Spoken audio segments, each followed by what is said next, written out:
আসসালামু আলাইকুম বন্ধুরা, আপনারা সব কেমন আছেন? আশা করি আপনারা অনেক ভালো আছেন। আজকের দিনটা ছিল রোববার, সকাল 10টা বাজে আর আমি এই ঘুম থেকে উঠলাম।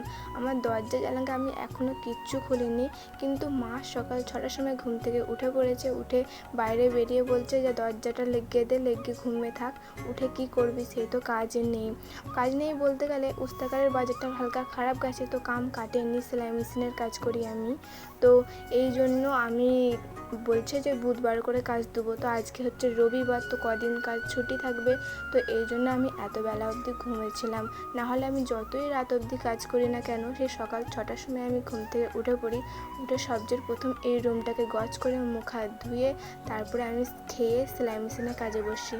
তো আমার কাজ ছিল না, এই জন্য আজকে আমি ঘরদোর গজ করে নিই। এখন আমি নাইবো, নিয়ে কর্মশ্রী পড়তে বসবো। তো এই আমি রুম থেকে বেরোলাম, কেননা আমি সেই রাতে রুমে ঢুকেছিলাম, একবারও এখনও বেরোয় না, এত বেলা অবধি ঘুমিয়েছিলাম। তো বেরিয়েই দেখি না মা রান্নাও বসিয়ে দিয়েছে। আর চলো আপনাদেরকে একটু দেখাই কি রান্না করছে।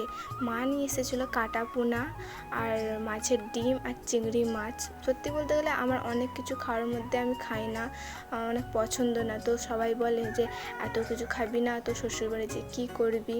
তো সত্যি বলতে এই জন্য হালকা হালকা আমি খাওয়া অভ্যেস করছি। যে মাছও আমার পছন্দ না, আমি মাছের গন্ধও নিতাম না। তো মাকে বলছি মাছ একদম কড়া করে ভাজবে, তাহলেই আমি খাবো, নাহলে আমি খাবো না। তো চলো আমি এখন নাইতে চলে গেছিলাম। তো নিয়ে এসে এখন আমি উজু করবো বলে উজুর পানি আনছি।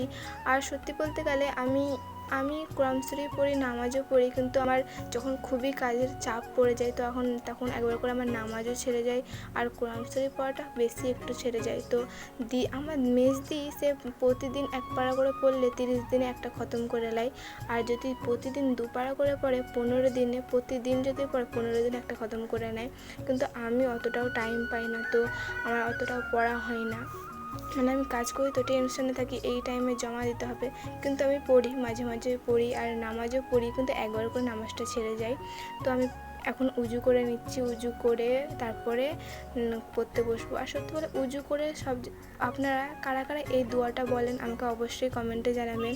দোয়াটা হচ্ছে এটা, আশহাদু আন্না লা ইলাহা ইল্লাল্লাহু আশহাদু আন্না মুহাম্মাদান আবদুহু ওয়া রাসূলুহু।